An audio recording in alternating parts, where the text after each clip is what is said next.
Hello everyone, welcome back to our channel Chandra's home world. ಇವತ್ತಿನ ವಿಡಿಯೋದಲ್ಲಿ winter special ರೆಸಿಪೀಸ್ನ ನಿಮ್ಮ ಜೊತೆ ಶೇರ್ ಮಾಡ್ಕೊಳ್ತಾ ಇದ್ದೀನಿ. ಚಳಿಗಾಲ ಅಂದ್ರೇ ನೆನಪಾಗುವಂಥದ್ದು ಒಂದು ಒಳ್ಳೆ ಕಾಫಿ, ಒಂದು ಒಳ್ಳೆ ಬ್ರೇಕ್ಫಾಸ್ಟ್, ಒಂದು ಒಳ್ಳೆ ಸ್ನ್ಯಾಕ್ಸ್. ಚಳಿ ಇರೋ ಕಾರಣ ಏನಾದರೂ ಒಂದು ತಿನ್ಬೇಕಂತ ಅನ್ನಿಸ್ತಾ ಇರುತ್ತೆ. ಅದು ಒಂದು ಹೆಲ್ತಿ ವರ್ಷನ್ ಆದರೆ ಇನ್ನೂ ಚೆನ್ನಾಗಿರುತ್ತೆ. ಒಂದು ಹೆಲ್ತಿಯಾಗಿರುವಂಥ ವಿಂಟರಲ್ಲಿ ತುಂಬಾ ಬಾಡಿಗೆ ಒಳ್ಳೆಯದಾಗಿರುವಂಥ ಕೆಲವೊಂದು ರೆಸಿಪೀಸ್ನ ನಾನು ಈ ವಿಡಿಯೋದಲ್ಲಿ ಶೇರ್ ಮಾಡ್ತಾ ಹೋಗ್ತೀನಿ. ಆದಷ್ಟು ವಿಡಿಯೋನ ಎಲ್ಲೂ ಸ್ಕಿಪ್ ಮಾಡ್ದಿರಾ ಕೊನೆವರೆಗೂ ನೋಡ್ತಾ ಹೋಗಿ. ತುಂಬಾ ಹೆಲ್ತಿಯಾಗಿರುವಂಥ ರೆಸಿಪೀಸ್ನ ನೀವು ಒನ್ ಬೈ ಒನ್ ನೋಡ್ತಾ ಹೋಗ್ತೀರಾ. ಸೊ ವಿಡಿಯೋ ನೋಡೋಕ್ಕಿಂತ ಮುಂಚೆ ನೀವೇನಾದ್ರು ನಮ್ಮ ಚಾನಲ್ನ ಫಸ್ಟ್ ಟೈಮ್ ವಿಸಿಟ್ ಮಾಡ್ತಾ ಇದ್ದರೆ ಈಗಲೇ ಸಬ್ಸ್ಕ್ರೈಬ್ ಮಾಡಿಕೊಂಡು ಪಕ್ಕದಲ್ಲಿರುವಂಥ ಬೆಲ್ ಐಕನ್ನ ಕ್ಲಿಕ್ ಮಾಡಿ. ಬೆಲ್ ಐಕನ್ ಕ್ಲಿಕ್ ಮಾಡಿ ಆಲ್ ಅನ್ನೋ ಆಪ್ಷನ್ ಕ್ಲಿಕ್ ಮಾಡೋದ್ರಿಂದ ನಾನು ನೆಕ್ಸ್ಟ್ ವಿಡಿಯೋ ಹಾಕಿದ ತಕ್ಷಣ ನಿಮಗೆ ನೋಟಿಫಿಕೇಶನ್ ಅದು ಬರುತ್ತೆ. ನೀವೇ ಫಸ್ಟಾಗಿ ನಮ್ಮ ವಿಡಿಯೋಸ್ನ ನೋಡ್ಬೋದು. ಇನ್ನು without delay let start the comments of the day ನೋಡೋಣ. ಮಾನಸ್ ಅನ್ನೋರು ಈ ರೀತಿಯಾಗಿರುವಂಥ ಮೆಸೇಜ್ನ ಮಾಡಿದ್ದಾರೆ.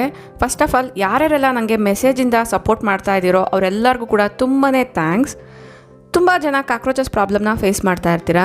ಒಂದು ವೇಳೆ ಕಾಕ್ರೋಚಸ್ ಜಾಸ್ತಿ ಇದೆ ಅನ್ನೋದಾದರೆ ನನ್ನ ಸಜೆಷನ್ ಈ ರೀತಿಯಾಗಿರುತ್ತೆ. ಒನ್ಸ್ ಕಾಕ್ರೋಚಸ್ ಅನ್ನೋದು ಮನೆ ಒಳಗಡೆ ಎಂಟ್ರಿ ಆಗಿದೆ ಅನ್ನೋದಾದರೆ ಅದರ ಸಲೈವ ಅನ್ನೋದು ಎಲ್ಲ ಕಡೆ ಸ್ಪ್ರೆಡ್ ಆಗಿರುತ್ತೆ. ನಾವು ಎಷ್ಟೇ ಕ್ಲೀನಿಂಗ್ನ ಮಾಡಿದ್ರೂ ಕೂಡ ಒಂದು ಕಡೆ ಇರುವಂಥ ಕಾಕ್ರೋಚಸ್ ಮತ್ತೊಂದು ಕಡೆ ಎಂಟ್ರಿ ಆಗ್ತಾನೆ ಇರುತ್ತೆ. ಇದಕ್ಕೆ ಬೆಸ್ಟ್ ರಿಸಲ್ಟ್ ಅನ್ನೋದಾದರೆ ಪೆಸ್ಟ್ ಕಂಟ್ರೋಲ್. ಜಿರಳೆಗಳು ಮನೆಯಲ್ಲಿ ಈಗ ತಾನೇ ಕಾಣಿಸ್ಕೊಳ್ತಿದೆ ಅನ್ನೋದಾದರೆ ಆದಷ್ಟು ನೀವು ಕ್ಲೀನಿಂಗ್ ರೊಟೀನ್ಸ್ನ ಫಾಲೋ ಮಾಡ್ಬೋದು. ಈಗಾಗಲೇ ನಮ್ಮ ಚಾನಲಲ್ಲಿ ತುಂಬ ವಿಡಿಯೋಸ್ ಇದೆ. ಒಂದು ವೇಳೆ ತುಂಬ ಜಾಸ್ತಿ ಕಾಕ್ರೋಚಸ್ ಇದೆ, ಕಡಿಮೆ ಆಗ್ತಿಲ್ಲ ಅನ್ನೋದಾದರೆ ಗೋ ಟು ಪೆಸ್ಟ್ ಕಂಟ್ರೋಲ್ ಸರ್ವಿಸ್ನ ತಗೊಳ್ಳೋದು ಬೆಸ್ಟ್. ಇವತ್ತಿನ ವಿಡಿಯೋ ಕಂಟೆಂಟ್ಗೆ ಬರೋದಾದರೆ ಬಾಟಲ್ನಲ್ಲಿ ನಾವು ಕಾಫಿನ ಮಾಡ್ಕೊಳ್ಬೋದು. ಯಾವ ರೀತಿ ಅಂತ ತೋರಿಸ್ತೀನಿ ನೋಡಿ. ಫಸ್ಟಿಗೆ ಕಾಫಿ ಮಾಡೋಕ್ಕೆ ಬೇಕಾಗಿರುವಂಥ ಶುಗರು ಮತ್ತು ಕಾಫಿ ಪೌಡರ್ನ ತೊಗೊಳ್ತಾ ಇದ್ದೀನಿ. ಈಗ ಒಂದು ಪುಟ್ಟದಾಗಿರುವಂಥ ವಾಟರ್ ಬಾಟಲ್ನ ತೊಗೊಂಡಿದ್ದೀನಿ. ಇದು ಜ್ಯೂಸ್ ಬಾಟಲು. ಅದನ್ನು ಕ್ಲೀನಾಗಿ ವಾಶ್ ಮಾಡಿ ಈಗ ತೊಗೊಂಡಿದ್ದೀನಿ ನಾನು ಅದನ್ನು. ಅದರಲ್ಲಿ 1 ಸ್ಪೂನ್ ಆಫ್ ಶುಗರ್ನ ಹಾಕ್ಕೊಳ್ತಾ ಇದ್ದೀನಿ. ಈ ಸ್ಪೂನಲ್ಲಿ 1 ಸ್ಪೂನಷ್ಟು ಸಕ್ಕರೆನ ಹಾಕ್ಕೊಂಡಿದ್ದೀನಿ. ನಾರ್ಮಲಿ ನೀವು ಕಾಫಿ ಮಾಡೋಕ್ಕೆ 1 ಗ್ಲಾಸ್ಗೆ ಎಷ್ಟು ಹಾಕ್ತಿರೋ ಶುಗರು ಮತ್ತು ಕಾಫಿ ಪೌಡರು ಅಷ್ಟನ್ನೇ ಹಾಕ್ಕೊಳ್ಳಿ. ಇದು ಬಂದು ಬ್ರೂ ಇನ್ಸ್ಟೆಂಟ್ ಕಾಫಿ ಪೌಡರು. ಇದನ್ನ ನಾನು ತೋರಿಸ್ದೆ ಅಲ್ವಾ, ಆ ಸ್ಪೂನಲ್ಲಿ 2 ಸ್ಪೂನಷ್ಟು ಹಾಕ್ಕೊಂಡಿದ್ದೀನಿ. ಈಗ ಇದರಲ್ಲಿ ಒಂದು 2 ಸ್ಪೂನಷ್ಟು ಉಗುರು ಬೆಚ್ಚಗೆ ಇರುವಂತಹ ನೀರನ್ನ ಹಾಕ್ಕೊಳ್ತಾ ಇದ್ದೀನಿ. ಕ್ಯಾಪ್ನ ಕ್ಲೋಸ್ ಮಾಡಿಬಿಟ್ಟು ವಿಡಿಯೋದಲ್ಲಿ ತೋರಿಸ್ದಂಗೆ ಈ ರೀತಿ ಶೇಕ್ ಮಾಡಬೇಕಾಗುತ್ತೆ. ಒಂದು 2 ನಿಮಿಷ ಶೇಕ್ ಮಾಡಿದ್ರೆ ಫೋಮ್ ರೀತಿಯಲ್ಲಿ ಬಂದ್ಬಿಡುತ್ತೆ. ವಾಟರ್ ಕನ್ಸಿಸ್ಟೆನ್ಸಿಯಲ್ಲಿರುವಂಥ ಶುಗರು ಮತ್ತು ಕಾಫಿ ಪೌಡರ್ ಎಲ್ಲ ಏನಿರುತ್ತೆ ಅದು ಈ ರೀತಿ ಫೋಮ್ ರೀತಿಯಲ್ಲಿ ಬಂದ್ಬಿಡುತ್ತೆ. ತುಂಬಾ ನೊರೆ ಆಗಿಬಿಡುತ್ತೆ ನೋಡಿ. ಈ ರೀತಿ ಚೆನ್ನಾಗಿ ನೊರೆ ಬರಬೇಕು. ಅಲ್ಲಿವರೆಗೂ ನೀವು ಈ ರೀತಿ ಶೇಕ್ ಮಾಡ್ತಾನೆ ಇರಿ. ನೋಡಿದ್ರಲ್ವಾ 2 ಟೇಬಲ್ ಸ್ಪೂನ್ ಇದ್ದ ವಾಟರು ಈಗ ಎಷ್ಟಾಗಿದೆ ಅಂತ. ಫೋಮ್ ರೀತಿ ಆಗಿರೋದ್ರಿಂದ ತುಂಬ ಬಬಲ್ಸ್ ರೀತಿಯಲ್ಲಿ ಬಂದ್ಬಿಟ್ಟು ಓಲ್ ಬಾಟಲ್ಲು ಇದೇ ಒಂದು ಫೋಮ್ ಸೇರ್ಕೊಂಡಿರುತ್ತೆ. ಈಗ ನೋಡಿ ನಾನು ಸ್ಟಾಪ್ ಮಾಡಿದ್ದೀನಿ. ಈಗ ಯಾವ ರೀತಿ ಇದರಿಂದ ಕಾಫಿ ಮಾಡೋದು ಅಂತ ನೋಡೋಣ. ಫಸ್ಟಿಗೆ ಒಂದು ಕಾಫಿ ಕಪ್ನ ತೊಗೊಂಡಿದ್ದೀನಿ. ನೀವು ನಾರ್ಮಲಿ ಸ್ಟೀಲ್ ಗ್ಲಾಸ್ ಕೂಡ ತೊಗೊಳ್ಬೋದು.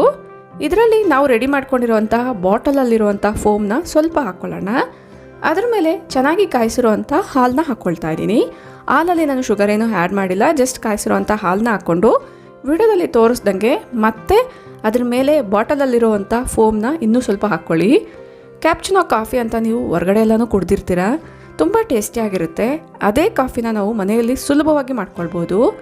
ಕ್ರಿಸ್ಮಸ್ ಮತ್ತು ನ್ಯೂ ಇಯರ್ ಎಲ್ಲ ಬರ್ತಾ ಇರೋದ್ರಿಂದ ತುಂಬ ಜನ ಮನೆಯಲ್ಲಿ ಏನಾದರೂ ಸ್ಪೆಷಲ್ನ ಮಾಡಬೇಕು ಅಂತ ಅಂದ್ಕೊಳ್ತಾ ಇರ್ತೀರಾ. ಸೊ ಕಾಫಿ ಲವರ್ಸ್ ಆಗಿದ್ದರೆ ಈ ಒಂದು ಕಾಫಿನ ಒಂದ್ಸರಿ ಟ್ರೈ ಮಾಡಿ. ವಿತಿನ್ 5 ಮಿನಿಟ್ಸಲ್ಲೇ ಕಾಫಿ ಅನ್ನೋದು ರೆಡಿ ಆಗಿರುತ್ತೆ. ತುಂಬ ಟೇಸ್ಟಿಯಾಗಿರುತ್ತೆ. ಒನ್ಸ್ ನೀವೇನಾದರೂ ಈ ಒಂದು ಕಾಫಿನ ಟ್ರೈ ಮಾಡಿದ್ರಂದರೆ ಮನೆಗೆ ಯಾರಾದರೂ ಗೆಸ್ಟ್ ಬಂದಾಗೆಲ್ಲ ಕೂಡ ಇದೇ ಒಂದು ಕಾಫಿನ ಮಾಡಿಕೊಡ್ತಾ ಇರ್ತೀರಾ. ಎಲ್ಲರೂ ಕೂಡ ತುಂಬ ಇಷ್ಟಪಡುವಂಥ ಕಾಫಿ. ನಿಮ್ಮಲ್ಲೂ ಕೂಡ ತುಂಬ ಜನ ಕಾಫಿ ಲವರ್ಸ್ ಇರ್ತೀರಾ. ಅವರೆಲ್ಲರಿಗೂ ಕೂಡ ತುಂಬ ಯೂಸ್ಫುಲ್ ಆಗುತ್ತೆ ಅನ್ನೋದ್ರಿಂದನೇ ಶೇರ್ ಮಾಡಿದ್ದೀನಿ. ನಿಮ್ಮಲ್ಲಿ ಎಷ್ಟು ಜನ ಕಾಫಿ ಲವರ್ಸ್ ಇದ್ದೀರಾ ಅನ್ನೋದು ಕೂಡ ನನಗೆ ಕಮೆಂಟ್ ಮಾಡಿ ತಿಳಿಸಿ. ಈ ಒಂದು ಐಡಿಯಾ ಇಷ್ಟ ಆದರೆ ಈಗಲೇ ಒಂದು ಲೈಕ್ ಮಾಡಿ. ನೋಡಿದ್ರಲ್ಲ ಬಾಟಲಿಂದ ಯಾವ ರೀತಿ ಕಾಫಿ ಮಾಡೋದು ಅಂತ. ಈಗ ಸೆಕೆಂಡ್ ರೆಸಿಪಿ ಏನು ಅಂತ ನೋಡೋಣ. ಸೆಕೆಂಡ್ ರೆಸಿಪಿ ಬಂದು ಆಮ್ಲದಿಂದ ಮಾಡಿರುವಂತಹ ರೈಸ್, ಅಂದರೆ ಆಮ್ಲ ರೈಸ್. ಈ ಸೀಸನಲ್ಲಿ ತುಂಬ ಹೇರಳವಾಗಿ ಸಿಗೋದು ಆಮ್ಲ. ಸೊ ಈ ಒಂದು ನೆಲ್ಲಿಕಾಯಿಂದ ರೈಸ್ನ ಮಾಡ್ಕೊಳ್ಳೋಣ. ಅದಕ್ಕೋಸ್ಕರ ನಾರ್ಮಲಾಗಿ ನಮಗೆ ಎಷ್ಟು ರೈಸ್ ಬೇಕೋ ಅಷ್ಟು ರೈಸ್ನ ತೊಗೊಂಡು ನೀಟಾಗಿ ವಾಶ್ ಮಾಡಿಬಿಟ್ಟು 1:2 ರೇಷದಲ್ಲಿ ವಾಟರ್ನ ಹಾಕ್ಕೊಂಡು ಸ್ಟವ್ ಮೇಲೆ ಇಡ್ತಾ ಇದ್ದೀನಿ. ಆಮ್ಲದಿಂದ ಆಗುವ ಪ್ರಯೋಜನಗಳು ಏನು ಅಂತ ಈಗಾಗಲೇ ನಿಮ್ಮೆಲ್ಲರಿಗೂ ಗೊತ್ತೇ ಇರುತ್ತೆ. ನಮ್ಮ ಹೇರ್ಗಿರ್ಬೋದು, ಸ್ಕಿನ್ಗಿರ್ಬೋದು ತುಂಬಾ ಒಳ್ಳೆಯದು. ಈಗ ನಾನು ರೈಸ್ನ ಆದಷ್ಟು ಉದ್ರುದ್ರಾಗಿ ಮಾಡ್ಕೊಳ್ಳೋದಕ್ಕೋಸ್ಕರ ನೀರನ್ನ ನಾನು 1:2 ರೇಷದಲ್ಲಿ ಹಾಕಿಬಿಟ್ಟು ಕುಕ್ಕರ್ನ ಲಿಡ್ನ ಕ್ಲೋಸ್ ಮಾಡ್ಕೊಂಡಿದ್ದೀನಿ. ಈಗ 2 ವಿಸಿಲ್ ಹೊಡಿಸಿದ್ರೆ ಸಾಕಾಗುತ್ತೆ. ಅಷ್ಟರಲ್ಲೇ ನಾವು ನೆಲ್ಲಿಕಾಯಿನ ಈ ರೀತಿಯಾಗಿ ಕಟ್ ಮಾಡ್ಕೊಳ್ಳೋಣ. ನಾನಿಲ್ಲಿ ಒಂದು 4 ಜನಕ್ಕೆ ಮಾಡ್ತಾ ಇರೋದ್ರಿಂದ ಒಂದು 5 ನೆಲ್ಲಿಕಾಯಿನ ತೊಗೊಂಡಿದ್ದೀನಿ. ನೀವು ಬೇಕಂದರೆ ಇನ್ನೂ ಸ್ವಲ್ಪ ಜಾಸ್ತಿನೂ ತೊಗೊಳ್ಬೋದು. ಬಟ್ ಇದು ಸ್ವಲ್ಪ ದೊಡ್ಡದಾಗಿರೋದ್ರಿಂದ ನಾನು ಒಂದು 5 ತೊಗೊಳ್ತಾ ಇದ್ದೀನಿ. ನೀವು ಒಂದು 5ರಿಂದ 8ವರೆಗೂ ಕೂಡ ತೊಗೊಳ್ಬೋದು. ನೋಡಿದ್ರಲ್ಲ, ವಿಡಿಯೋದಲ್ಲಿ ತೋರಿಸ್ದಂಗೆ ಒಂದು ಮಿಕ್ಸಿ ಜಾರಲ್ಲಿ ಹಾಕ್ಕೊಂಡ್ಬಿಟ್ಟು ಇದರಲ್ಲಿ ಸ್ವಲ್ಪ ಅರಿಶಿನ ಮತ್ತು ಸ್ವಲ್ಪ ಉಪ್ಪನ್ನ ಕೂಡ ಹಾಕ್ಬಿಟ್ಟು ತರಿಯಾಗಿ ಮಿಕ್ಸ್ ಮಾಡ್ಕೊಂಡು ಬರಬೇಕಾಗುತ್ತೆ. ಮಿಕ್ಸಿಗೆ ಹಾಕ್ಕೊಂಬರ್ಬೇಕಾಗತ್ತೆ. ಈಗ ನೋಡಿ, ಈ ಕನ್ಸಿಸ್ಟೆನ್ಸಿಯಲ್ಲಿ ನಾನು ಮಿಕ್ಸಿಗೆ ಹಾಕ್ಕೊಂಡು ಬಂದಿದ್ದೀನಿ. ಸ್ವಲ್ಪ ತರಿನೇ ಇರಬೇಕು, ನುಣ್ಣಗೆ ಪೇಸ್ಟ್ ಮಾಡ್ಕೊಳ್ಬೇಡಿ. ವಾಟರ್ ಕೂಡ ಹಾಕಬಾರ್ದು, ಜಸ್ಟ್ ಅದೇ ರೀತಿಯೇ ಮಾಡ್ಕೊಂಬನ್ನಿ. ಈಗ ಇದನ್ನು ಸೈಡ್ಗೆ ಇಟ್ಕೊಂಡ್ಬಿಟ್ಟು ನಾನು ಒಂದು ಮಣ್ಣಿನ ಪಾತ್ರೆನ ತೊಗೊಳ್ತಾ ಇದ್ದೀನಿ. ಇದರಲ್ಲೇ ನಾನು ಈ ಒಂದು ರೈಸ್ನ ಕೂಡ ಮಾಡ್ತಾ ಇರೋದ್ರಿಂದ ಇದನ್ನೇ ತೊಗೊಳ್ತಾ ಇದ್ದೀನಿ. ಇದರಲ್ಲಿ ಒಂದು ಸ್ಪೂನಷ್ಟು ಎಳ್ಳನ್ನ ಹಾಕ್ಕೊಂಡಿದ್ದೀನಿ. ಎಳ್ಳು ಕೂಡ ತುಂಬಾ ಹೆಲ್ತ್ಗೆ ಒಳ್ಳೆಯದಾಗಿರೋದ್ರಿಂದ ಎಳ್ಳನ್ನ ಯೂಸ್ ಮಾಡ್ತಾ ಇದ್ದೀನಿ. ಇದು ಚೆನ್ನಾಗಿ ಫ್ರೈ ಆಗಬೇಕಾಗತ್ತೆ. ಚೆನ್ನಾಗಿ ಫ್ರೈ ಆಗಿದೆ ಅಂದಾಗ ಇದನ್ನು ಒಂದು ಪ್ಲೇಟ್ಗೆ ಟ್ರಾನ್ಸ್ಫರ್ ಮಾಡ್ಕೊಳ್ಳಿ. ನೋಡಿ, ಈಗ ಚೆನ್ನಾಗಿ ಫ್ರೈ ಆಗಿದೆ. ಒಂದು ಪ್ಲೇಟಲ್ಲಿ ನಾನು ಟ್ರಾನ್ಸ್ಫರ್ ಮಾಡ್ಕೊಳ್ತಾ ಇದ್ದೀನಿ. ಈಗ ಇದಕ್ಕೇ ಒಂದು 2 ಟೇಬಲ್ ಸ್ಪೂನಷ್ಟು ಎಣ್ಣೆನ ಹಾಕ್ಕೊಳ್ತಾ ಇದ್ದೀನಿ. ಈಗ ನಿಮಗೆ ಎಣ್ಣೆ ಜಾಸ್ತಿ ಆಗಿದೆ ಅಂತ ಅನ್ನಿಸ್ಬೋದು. ಹೋಲ್ ರೆಸಿಪಿ ಕಂಪ್ಲೀಟ್ ಆದಮೇಲೆ ನಿಮಗೆ ತೋರಿಸ್ತೀನಿ. ಇದರಲ್ಲೇ ನಾನು ಒಂದು ಇಡಿಯಷ್ಟು ಕಡಲೆಬೀಜನ ಹಾಕ್ಕೊಂಡು ಚೆನ್ನಾಗಿ ಫ್ರೈ ಮಾಡಿಬಿಟ್ಟು ಒಂದು ಬೌಲಲ್ಲಿ ಸೈಡ್ಗೆ ತೆಗೆದಿಟ್ಕೊಳ್ತೀನಿ. ಚಿತ್ರಾನ್ನ ಎಲ್ಲನೂ ಮಾಡಬೇಕಾದ್ರೆ ಯಾವ ರೀತಿ ನೀವು ಕಡಲೆಬೀಜನ ಎಣ್ಣೆಯಲ್ಲಿ ಫ್ರೈ ಮಾಡ್ಕೊಳ್ತೀರೋ ಅದೇ ರೀತಿಯೇ ಮಾಡ್ಕೊಳ್ಬೇಕಾಗುತ್ತೆ. ನಾನು ಸೈಡ್ಗೆ ಇಟ್ಕೊಂಡು ಲಾಸ್ಟಲ್ಲಿ ಆ್ಯಡ್ ಮಾಡ್ತೀನಿ. ಸೊ ತುಂಬಾ ಕ್ರಿಸ್ಪಿಯಾಗಿ ಕ್ರಂಚಿಯಾಗಿ ಇರುತ್ತೆ ಅನ್ನೋದ್ರಿಂದ. ಈಗ ಇದೇ ಎಣ್ಣೆಗೆ ನಾನು ಒಂದು ಸ್ಪೂನಷ್ಟು ಕಡಲೆಬೇಳೆನ ಹಾಕ್ಕೊಳ್ತಾ ಇದ್ದೀನಿ. ಉದ್ದಿನಬೇಳೆನ ಕೂಡ ನೀವು ಹಾಕ್ಕೊಳ್ಬೋದು. ಜೀರಿಗೆ, ಸಾಸಿವೆ, ಕರಿಬೇವು ಇದೆಲ್ಲದನ್ನು ಒಗ್ಗರಣೆಗೆ ನಾರ್ಮಲಿ ಯಾವ ರೀತಿ ಸೇರಿಸ್ತೀವೋ ಅದೇ ರೀತಿಯೇ ಹಾಕ್ಕೊಳ್ಬೇಕಾಗತ್ತೆ. ಸೊ ಕರಿಬೇವನ್ನ ಹಾಕಿದಾಗ ಸಿಡಿಯುತ್ತೆ ಅನ್ನೋದ್ರಿಂದ ನಾನು ಕ್ಯಾಪ್ನ ಕ್ಲೋಸ್ ಮಾಡ್ತಾ ಇದ್ದೀನಿ. ಈಗ ಇದರಲ್ಲಿ ಶುಂಠಿ ಬೆಳ್ಳುಳ್ಳಿ ಪೇಸ್ಟ್ನ ಹಾಕ್ಕೊಳ್ತಾ ಇದ್ದೀನಿ. ನಿಮ್ಮ ಹತ್ರ ಪೇಸ್ಟ್ ಇಲ್ಲ ಅನ್ನೋದಾದರೆ ಜಸ್ಟು ಶುಂಠಿನ ಸಣ್ಣದಾಗಿ ಕಟ್ ಮಾಡಿ ಹಾಕ್ಕೊಳ್ಬೋದು. ಈಗ ಈ ಒಂದು ಶುಂಠಿ ಬೆಳ್ಳುಳ್ಳಿ ಹಸಿ ವಾಸನೆ ಹೋಗೋವರೆಗೂ ಫ್ರೈ ಮಾಡಿಕೊಂಡು ಸ್ವಲ್ಪ ಇಂಗನ್ನ ಕೂಡ ಹಾಕ್ಕೊಂಡಿದ್ದೀನಿ. ಇಷ್ಟರಲ್ಲೇ ನಾನು ಈರುಳ್ಳಿನ ಮತ್ತು ಹಸಿಮೆಣಸನ್ನ ಖಾರಕ್ಕೆ ತಕ್ಕಂಗೆ ಕಟ್ ಮಾಡಿ ಇಟ್ಕೊಂಡಿದ್ದೀನಿ. ಈಗ ಈರುಳ್ಳಿನ ವಿಡಿಯೋದಲ್ಲಿ ತೋರಿಸ್ದಂಗೆ ಸ್ವಲ್ಪ ಕೈಯಲ್ಲೇ ಸ್ಮ್ಯಾಶ್ ಮಾಡಿ ಹಾಕ್ದಂಗೆ ಹಾಕ್ತೀನಿ. ಇದೆಲ್ಲದನ್ನು ಕೂಡ ಚೆನ್ನಾಗಿ ಫ್ರೈ ಮಾಡ್ಕೊಳ್ಬೇಕಾಗತ್ತೆ. ಅದಕ್ಕಿಂತ ಮುಂಚೆನೇ ಇದಕ್ಕೆ ಸ್ವಲ್ಪ ಅರಿಶಿನ ಮತ್ತು ಉಪ್ಪನ್ನ ಸೇರಿಸಿದ್ರೆ ಈರುಳ್ಳಿ ಬೇಗ ಫ್ರೈ ಆಗುತ್ತೆ. ಅದಕ್ಕೋಸ್ಕರ ನಾನು ಸ್ವಲ್ಪ ಅರಿಶಿನ ಮತ್ತು ಉಪ್ಪನ್ನ ಕೂಡ ಸೇರಿಸ್ಬಿಟ್ಟು ಒಂದ್ಸರಿ ಚೆನ್ನಾಗಿ ಮಿಕ್ಸ್ ಮಾಡಿ ಫ್ರೈ ಆಗೋಕ್ಕೆ ಬಿಡ್ತಾ ಇದ್ದೀನಿ. ಇದು ಒನ್ಸ್ ಈರುಳ್ಳಿ ಎಲ್ಲ ಕೂಡ ಚೆನ್ನಾಗಿ ಬ್ರೌನ್ ಸ್ಪಾಟ್ಸ್ ಬಂತು, ಚೆನ್ನಾಗಿ ಫ್ರೈ ಆಯಿತು ಅಂದಾಗ ನೋಡಿ, ಈ ಒಂದು ಟೈಮಲ್ಲಿ ನೀವು ಆಗಲೇ ಮಿಕ್ಸಿ ಜಾರಲ್ಲಿ ಈ ರೀತಿ ತರಿಯಾಗಿ ರುಬ್ಕೊಂಡಿರೋವಂಥ ಆಮ್ಲನ ಹಾಕ್ಕೊಳ್ಳಿ. ಇದನ್ನು ಹಾಕ್ಬಿಟ್ಟು ಜಾಸ್ತಿ ಹೊತ್ತು ಫ್ರೈ ಮಾಡೋ ಅವಶ್ಯಕತೆ ಇರಲ್ಲ. ಇಮ್ಮಿಡಿಯೇಟಾಗಿ ನೀವು ಎಳ್ಳೇನು ಫ್ರೈ ಮಾಡ್ಕೊಂಡಿದ್ರಿ ಅದನ್ನು ಕೂಡ ಸ್ವಲ್ಪ ತರಿಯಾಗಿ ಪೌಡರ್ ಮಾಡಿ ಹಾಕ್ಕೊಳ್ಳಿ. ಇದರಲ್ಲೇ ಸ್ವಲ್ಪ ಧನಿಯಾ ಪೌಡರ್ನ ಕೂಡ ಹಾಕ್ಕೊಳ್ಬೇಕಾಗತ್ತೆ. ಈಗ ಚೆನ್ನಾಗಿ ಮಿಕ್ಸ್ ಮಾಡಿ ಎಲ್ಲಿವರೆಗೂ ಇದನ್ನು ಫ್ರೈ ಮಾಡಬೇಕು ಅನ್ನೋದಾದರೆ ನಾವು ಹಾಕಿರುವಂಥ ಆಮ್ಲ ಏನಿದೆ ಅದರ ಹಸಿ ವಾಸನೆ ಹೋಗೋವರೆಗೂ ಜಸ್ಟ್ ಈ ರೀತಿ ಫ್ರೈ ಮಾಡಿಕೊಂಡ್ರೆ ಸಾಕಾಗುತ್ತೆ. ಜಾಸ್ತಿ ಹೊತ್ತು ಇದನ್ನು ಬೇಯಿಸಬೇಕು ಅಂತ ಏನಿಲ್ಲ, ಜಸ್ಟ್ ಅದರ ಹಸಿ ವಾಸನೆ ಹೋಗೋವರೆಗೂ ಫ್ರೈ ಮಾಡಿಕೊಂಡ್ರೆ ಸಾಕಾಗುತ್ತೆ. ಈಗ ನೋಡಿ, ಈ ಒಂದು ಆಮ್ಲ ಗೊಜ್ಜನ್ನೋದು ರೆಡಿಯಾಗಿದೆ. ಇದರಲ್ಲಿ ಈಗ ನಾನು ಕಟ್ ಮಾಡಿ ಇಟ್ಕೊಂಡಿರುವಂಥ ಕೊತ್ತಂಬರಿ ಸೊಪ್ಪು ಮತ್ತು ನಾವು ಆಗಲೇ ಸೈಡ್ಗೆ ತೆಗೆದಿಟ್ಕೊಂಡಿದ್ದೀವಲ್ಲ ಕಡಲೆ ಬೀಜ, ಇದು ಎರಡನ್ನ ಕೂಡ ಆ್ಯಡ್ ಮಾಡ್ಕೊಳ್ಬೇಕಾಗತ್ತೆ. ಇಲ್ಲಿಗೆ ಈ ಒಂದು ರೆಸಿಪಿ ಅನ್ನೋದು ಕ್ಲೋಸ್ ಆಗಿಬಿಡುತ್ತೆ. ಈಗ ಎಷ್ಟು ಗೊಜ್ಜು ಬೇಕೋ ಅಷ್ಟನ್ನು ನಾನು ಸೇಮ್ ಪಾತ್ರೆಯಲ್ಲೇ ಉಳಿಸ್ಕೊಂಡು ಉಳಿದಿರೋಂಥದ್ದು ಒಂದು ಬೌಲಲ್ಲಿ ಸೈಡ್ಗೆ ತೆಗೆದಿಟ್ಕೊಂಡಿದ್ದೀನಿ. ಎಷ್ಟು ಪ್ರಮಾಣದಲ್ಲಿ ರೈಸ್ ಬೇಕೋ ಅಷ್ಟನ್ನ ಹಾಕ್ಕೊಂಡು ಈ ರೀತಿ ಚೆನ್ನಾಗಿ ಮಿಕ್ಸ್ ಮಾಡೋದಷ್ಟೇ. ನೀವು ಬಾಸುಮತಿ ರೈಸ್ನ ಯೂಸ್ ಮಾಡಿದ್ರೆ ಇನ್ನೂ ಚೆನ್ನಾಗಿ ಬರುತ್ತೆ ಈ ಒಂದು ರೆಸಿಪಿ ಅನ್ನೋದು. ಬಟ್ ನಾರ್ಮಲಾಗಿ ನಾನು ಬೆಳೆದಿರುವಂತಹ ರೈಸ್ನೇ ಯೂಸ್ ಮಾಡಿದ್ದೀನಿ. ನೋಡ್ತಾ ಇದ್ರಲ್ಲ, ತುಂಬ ಟೇಸ್ಟಿಯಾಗಿರುತ್ತೆ, ತುಂಬ ಟೆಂಪ್ಟಿಂಗಾಗಿ ಕೂಡ ಇರುತ್ತೆ. ಹೆಲ್ತ್ಗೆ ತುಂಬ ಒಳ್ಳೆಯದಾಗಿರೋದ್ರಿಂದ ಈ ಒಂದು ಬ್ರೇಕ್ಫಾಸ್ಟ್ ರೆಸಿಪಿನ ನೀವು ಟ್ರೈ ಮಾಡ್ಬೋದು. ಇಷ್ಟ ಆದರೆ ಈಗಲೇ ಒಂದು ಲೈಕ್ ಮಾಡಿ. ಲಾಸ್ಟ್, ಇದು ಒಂದು ಪ್ಲಮ್ ಕೇಕ್. ಇದನ್ನು ನೀವು ಕ್ರಿಸ್ಮಸ್ಗೆ ಇರ್ಬೋದು, ನ್ಯೂ ಇಯರ್ಗೆ ಇರ್ಬೋದು ಮಾಡ್ಕೊಳ್ಬೋದು. ಒಟ್ಟಾರೆ ನಾನು 10 ಡ್ರೈ ಫ್ರೂಟ್ಸ್ನ ತೊಗೊಂಡಿದ್ದೀನಿ. ಇದೆಲ್ಲದನ್ನು ಕೂಡ ಸಣ್ಣದಾಗಿ ಕಟ್ ಮಾಡಿ ಇಟ್ಕೊಂಡಿದ್ದೀನಿ. Blackberry, cherry, black grapes, ಗೋಡಂಬಿ, ಬಾದಾಮಿ, ದ್ರಾಕ್ಷಿ, ಇದು blueberries, tutti frutti, nuts, apricots, ಇದೆಲ್ಲದನ್ನು ಕೂಡ ನಾನು ಈ ರೀತಿಯಾಗಿ ಕಟ್ ಮಾಡಿ ಇಟ್ಕೊಂಡಿದ್ದೀನಿ. ನಿಮ್ಮ ಹತ್ರ ಯಾವ ಡ್ರೈ ಫ್ರೂಟ್ಸ್ ಇದ್ದರೆ ಅದನ್ನು ಹಾಕ್ಕೊಳ್ಬೋದು. ಸೊ ನಿಮ್ಮ ಹತ್ರ ಇಷ್ಟು ಇಲ್ಲ ಅನ್ನೋದಾದರೆ ಸ್ವಲ್ಪ ಅದನ್ನು ಸ್ಕಿಪ್ ಮಾಡಿ ನಿಮ್ಮ ಹತ್ರ ಯಾವುದಿದೆ ಅದನ್ನು ಹಾಕ್ಕೊಳ್ಳಿ. ಈಗ ಒಂದು 1/4 ಕಪ್ಪಷ್ಟು ಸಕ್ಕರೆನ ತೊಗೊಂಡಿದ್ದೀನಿ. ಕ್ಯಾರಮಲ್ ವಾಟರ್ನ ಪ್ರಿಪೇರ್ ಮಾಡ್ಕೊಳ್ಳೋಣ.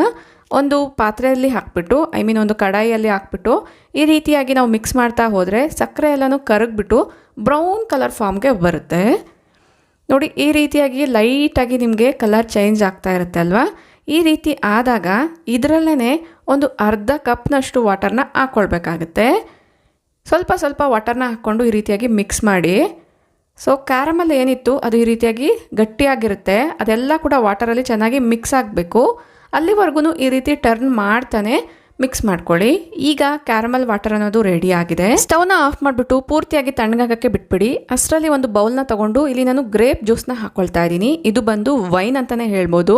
ಫ್ರೆಶ್ ಆಗಿರುವಂಥ ಗ್ರೇಪ್ಸಿಂದ ಮಾಡಿದ್ರೆ ಅದು ಜಸ್ಟ್ ಜ್ಯೂಸ್ ಆಗುತ್ತೆ. ಅದೇ ಜ್ಯೂಸ್ನ ಸ್ವಲ್ಪ ದಿನ ಫರ್ಮೆಂಟ್ ಮಾಡಿದ್ರೆ ಅದು ವೈನ್ ಆಗಿ ಕನ್ವರ್ಟ್ ಆಗುತ್ತೆ. ಸೊ ನಮ್ಮ ನೈಬರು ಇದನ್ನು ನನಗೆ ಕೊಟ್ಟಿದ್ದಾರೆ, ಅದನ್ನೇ ನಾನು ಇಲ್ಲಿ ಯೂಸ್ ಮಾಡ್ತಾ ಇದ್ದೀನಿ. ಈಗ ನಾನು ಕಟ್ ಮಾಡಿ ಇಟ್ಕೊಂಡಿರುವಂಥ ಎಲ್ಲ ಡ್ರೈ ಫ್ರೂಟ್ಸ್ನ ಆ ಒಂದು ವೈನಲ್ಲೇ ಹಾಕ್ಬಿಟ್ಟು ಸೋಕ್ ಮಾಡೋಕ್ಕೆ ಇಡ್ತಾ ಇದ್ದೀನಿ. ಇದರಲ್ಲಿ ಈಗ ನಾವು ರೆಡಿ ಮಾಡಿ ಇಟ್ಕೊಂಡಿರುವಂಥ ಕ್ಯಾರಮಲ್ ವಾಟರ್ನ ಪೂರ್ತಿಯಾಗಿ ಹಾಕ್ಕೊಂಡ್ಬಿಟ್ಟಿದ್ದೀನಿ. ಈಗ ಚೆನ್ನಾಗಿ ಒಂದು ಸರಿ ಮಿಕ್ಸ್ ಮಾಡಿಬಿಟ್ಟು ಲಿಡ್ನ ಕ್ಲೋಸ್ ಮಾಡಿಬಿಟ್ಟು ಓವರ್ ನೈಟ್ ಇದನ್ನು ಫ್ರಿಜ್ಜಲ್ಲೇ ಇಟ್ಬಿಡ್ಬೇಕಾಗತ್ತೆ. ನಾನಿಲ್ಲಿ ಒಂದು 5 to 6 hours ಫ್ರಿಜ್ಜಲ್ಲಿ ಇಟ್ಟಿದ್ದೀನಿ. ಈಗ ನಾನು ಕೇಕ್ನ ಬೇಕ್ ಮಾಡೋದಕ್ಕೋಸ್ಕರ ಒಂದು 1/4 ಕಪ್ನಷ್ಟು ಸಕ್ಕರೆನ ತೊಗೊಂಡ್ಬಿಟ್ಟು ಸೊ ಇದನ್ನು ಮಿಕ್ಸಿಗೆ ಹಾಕ್ಕೊಳ್ತೀನಿ. ಮಿಕ್ಸಿಗೆ ಹಾಕ್ಕೊಂಡು ಇದನ್ನು ಒಂದ್ಸರಿ ಜರಡಿ ಮಾಡ್ಕೊಳ್ಬೇಕಾಗತ್ತೆ. ಈಗ ಚಕ್ಕೆ, ಲವಂಗ, ಒಂದು 3 ಏಲಕ್ಕಿ, ಇದು ಬಂದು ಜಾಕಾಯಿ ಅಂತ ಹೇಳ್ತೀವಲ್ವ ಅದು, ನೆಕ್ಸ್ಟು ಶುಂಠಿ ಪೌಡರು, ಇದೆಲ್ಲದನ್ನು ಕೂಡ ಮಿಕ್ಸಿಗೆ ಹಾಕ್ಕೊಂಡು ಈ ರೀತಿ ಒಂದ್ಸರಿ ಜರಡಿ ಮಾಡ್ಕೊಂಡಿದ್ದೀನಿ. ಇದರಲ್ಲೇ 1 ಕಪ್ಪಷ್ಟು ಗೋಧಿ ಹಿಟ್ಟನ್ನ ಯೂಸ್ ಮಾಡಿದ್ದೀನಿ. ನೀವು ಮೈದಾ ಹಿಟ್ಟು ಕೂಡ ಯೂಸ್ ಮಾಡ್ಕೊಳ್ಬೋದು. ಒನ್ಸ್ ಇದನ್ನು ಕೂಡ ಜರಡಿ ಮಾಡಿದ ಆದಮೇಲೆ ಇದರಲ್ಲಿ ಬೇಕಿಂಗ್ ಪೌಡರ್ನ ಹಾಕ್ತಾಯಿದ್ದೀನಿ. 1 ಟೀ ಸ್ಪೂನಷ್ಟು ಬೇಕಿಂಗ್ ಪೌಡರ್, ಅದೇ ಸ್ಪೂನಲ್ಲಿ ಅರ್ಧ ಸ್ಪೂನಷ್ಟು ಅಡುಗೆಗೆ ಯೂಸ್ ಮಾಡೋವಂತಹ ಸೋಡಾ, ಇದ್ರ ಜೊತೆಗೆ ಒಂದು 2 ಟೇಬಲ್ ಸ್ಪೂನಷ್ಟು ಕೊಕೋ ಪೌಡರ್ನ ಹಾಕ್ಕೊಳ್ಬೇಕಾಗುತ್ತೆ. ಮೇಯ್ನ್ ಇಂಗ್ರೀಡಿಯೆಂಟ್ ಬಂದು ಕೊಕೋ ಪೌಡರೇ. So plum cake, chocolate cake ಅಂದರೆ cocoa powder is must and should. ಇದರಿಂದನೇ ಅದಕ್ಕೆ ಒಂದು ಒಳ್ಳೆ ಟೇಸ್ಟ್ ಅನ್ನೋದು ಬರುತ್ತೆ. ಇದನ್ನು ಕೂಡ ಜರಡಿ ಮಾಡಿ ಇಟ್ಕೊಂಡಿದ್ದೀನಿ. ಈಗ ಇದರಲ್ಲೇ 3/4 ಕಪ್ಪಷ್ಟು ಅಡುಗೆ ಎಣ್ಣೆನ ಹಾಕ್ಕೊಳ್ತಾ ಇದ್ದೀನಿ. ನೀವು ಬಟರ್ ಇರ್ಬೋದು, ತುಪ್ಪ ಇರ್ಬೋದು ಹಾಕ್ಕೊಳ್ಬೋದು. ಮನೆಯಲ್ಲೇ ಮಾಡಿರುವಂಥ 1/4 ಕಪ್ಪಷ್ಟು ಗಟ್ಟಿ ಮೊಸರನ್ನ ಇದಕ್ಕೆ ಆ್ಯಡ್ ಮಾಡ್ಕೊಂಡಿದ್ದೀನಿ. ಇದೆಲ್ಲದನ್ನು ಕೂಡ ಒಂದು ವಿಸ್ಕರ್ ಸಹಾಯದಿಂದ ಒಂದೇ ಡೈರೆಕ್ಷನಲ್ಲಿ ವಿಡಿಯೋದಲ್ಲಿ ತೋರಿಸ್ತಾ ಇದ್ದಂಗೆ ನೀಟಾಗಿ ಮಿಕ್ಸ್ ಮಾಡ್ಕೊಳ್ಬೇಕಾಗತ್ತೆ. ವಿಸ್ಕರ್ ಇಲ್ಲ ಅಂದರೆ ನಾರ್ಮಲ್ ಸ್ಪ್ಯಾಚುಲಾಸ್ ಎಲ್ಲ ಬರುತ್ತೆ ಅಲ್ವಾ, ಅದನ್ನು ಕೂಡ ಯೂಸ್ ಮಾಡ್ಕೊಳ್ಬೋದು. ಈಗ ಇದರಲ್ಲೇ ಒಂದು 5 ರಿಂದ 6 ಗಂಟೆವರೆಗೂ ಸೋಕ್ ಮಾಡಿರುವಂತಹ ಎಲ್ಲ ಡ್ರೈ ಫ್ರೂಟ್ಸ್ನ ಆ್ಯಡ್ ಮಾಡ್ಕೊಂಡಿದ್ದೀನಿ. ಓವರ್ ನೈಟ್ ಸೋಕ್ ಮಾಡಿದ್ರೂ ಕೂಡ ಏನೂ ಪರವಾಗಿಲ್ಲ. ಆದಷ್ಟು ಎಷ್ಟು ಸೋಕ್ ಮಾಡ್ತೀವೋ ಅಷ್ಟು ಚೆನ್ನಾಗಿ ಬರುತ್ತೆ. ಈಗ ಒಂದು ಟಿನ್ನ ತೊಗೊಂಡಿದ್ದೀನಿ. ಯಾವ ಟಿನ್ನಲ್ಲಿ ಬೇಕ್ ಮಾಡ್ತೀವೋ ಅದನ್ನೇ ತೊಗೊಳ್ಳಿ. ಇದರಲ್ಲಿ ನೀವು ಬಟರ್ ಪೇಪರ್ನ ಯೂಸ್ ಮಾಡ್ಬೋದು, ಅದರ್ವೈಸ್ ನೀವು ಜಸ್ಟ್ ಡಸ್ಟಿಂಗ್ನ ಮಾಡ್ಕೊಳ್ಬೋದು. ಸ್ವಲ್ಪ ಎಣ್ಣೆನ ಸವರ್ಬಿಟ್ಟು ಆಮೇಲೆ ಒಂದು ಪೌಡರ್ನ ಹಾಕ್ಬಿಟ್ಟು ಗೋಧಿ ಹಿಟ್ಟು ಅಥವಾ ಮೈದಾ ಹಿಟ್ಟನ್ನ ವಿಡಿಯೋದಲ್ಲಿ ತೋರಿಸ್ದಂಗೆ ಆ ಒಂದು ಟಿನ್ನ ರೆಡಿ ಮಾಡಿಕೊಂಡು ಈಗ ನಾನು ಬ್ಯಾಟರ್ನ ಹಾಕ್ಕೊಂಡು ಈ ರೀತಿ ಟ್ಯಾಪ್ ಮಾಡ್ಕೊಂಡಿದ್ದೀನಿ. ಇದ್ರ ಮೇಲೆ ನಾವು ಆಗಲೇ ತೋರಿಸಿದಂಥ ಸ್ವಲ್ಪ ಡ್ರೈ ಫ್ರೂಟ್ಸ್ನ ಸೈಡ್ಗೆ ತೆಗೆದಿಟ್ಕೊಂಡಿದ್ದೆ. ಜಸ್ಟು ಗಾರ್ನಿಷಿಂಗೋಸ್ಕರ ಮಾತ್ರನೇ ಈ ಒಂದು ಡ್ರೈ ಫ್ರೂಟ್ಸ್ನ ಮೇಲೆ ಈ ರೀತಿಯಾಗಿ ಆ್ಯಡ್ ಮಾಡಿಬಿಟ್ಟು ಈಗ ಕೇಕ್ನ ಬೇಕ್ ಮಾಡ್ಕೊಳ್ಳೋಕ್ಕೆ ಇಟ್ಕೊಳ್ತಾ ಇದ್ದೀನಿ. ನಾನಿಲ್ಲಿ ಓವನಲ್ಲೇ ಬೇಕ್ ಮಾಡ್ತಾ ಇದ್ದೀನಿ. ನೀವು ಡೈರೆಕ್ಟಾಗಿ ಪಾತ್ರೆಯಲ್ಲಿ ಕೂಡ ಬೇಕ್ ಮಾಡ್ಕೊಳ್ಬೋದು. ಈಗಾಗಲೇ ನಮ್ಮ ಚಾನಲಲ್ಲಿ ತುಂಬ ಬೇಕಿಂಗ್ ವೀಡಿಯೋಸ್ ಅನ್ನೋದು ಇದೆ, ಇಂಟ್ರೆಸ್ಟ್ ಇರೋರು ಚೆಕ್ ಮಾಡಿ. ಇದನ್ನು ಆಲ್ಮೋಸ್ಟ್ ನಾನು 40 ಮಿನಿಟ್ಸ್ ಬೇಕ್ ಮಾಡ್ಕೊಂಡಿದ್ದೀನಿ. 40 ಮಿನಿಟ್ಸ್ ಆದಮೇಲೆ ಇದು ಚೆನ್ನಾಗಿ ಬೇಕಾಗಿದೆ. ಬೇಕ್ ಪರ್ಫೆಕ್ಟಾಗಿ ಆಗಿದೆಯೋ ಇಲ್ವೋ ಅನ್ನೋದು ಕೂಡ ನಾನು ತೋರಿಸ್ತೀನಿ. ನೋಡಿ, ಈಗ ಪರ್ಫೆಕ್ಟಾಗಿ ಬೇಕಾಗಿದೆ.